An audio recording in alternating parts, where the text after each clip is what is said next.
আমার মনে আছে অনেকদিন আগের ঘটনা। আমাদের কমলাপুরে আহলে হাদিসের একজন হুজুর ছিলেন। উনি পুরাল দনের আহলে হাদিস মসজিদের ইমাম খতিব ছিলেন। ওনার প্রস্রাব বন্ধ হয়ে গেছে, এবং চরম যন্ত্রণায় কষ্ট পাইতেছে। তার ছেলে এবং আমাদের জাকের মিল্লা ওই হুজুরে নিয়ে আসছে আমার কাছে। কথাবার্তা বললেন, মানে জান বাইরে যেতেছে যন্ত্রণায়। এখন তো আল্লাহরে বিশ্বাস করবে, কি বলেন? আয়সা বললেন, খুব কাবুদি বিনোদে করে যে আমার এই অবস্থা, দয়া করে একটু সাহায্য করবে। তা আমি কিছু নিয়ম বলে দিলাম, আল্লাহ দয়া করে মাফ করলেন। সবক দিয়ে দিলাম, নিয়ম বলে দিলাম, পারানো ওই মানে করতে বলে দিলাম।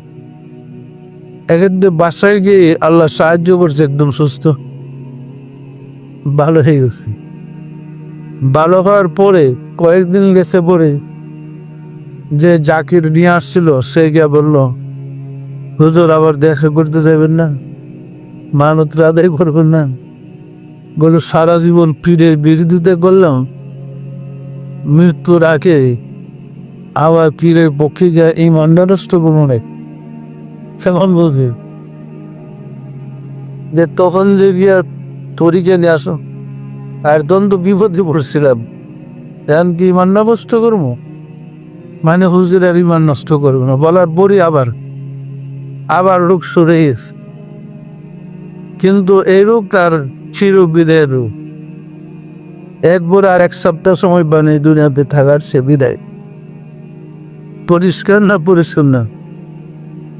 তাহলে বিপদ আপদ আল্লাহ দেয় আমাদেরকে আল্লাহকে ডাকার জন্য, আল্লাহকে চিনার জন্য, আল্লাহর পরিচয় জানার জন্য।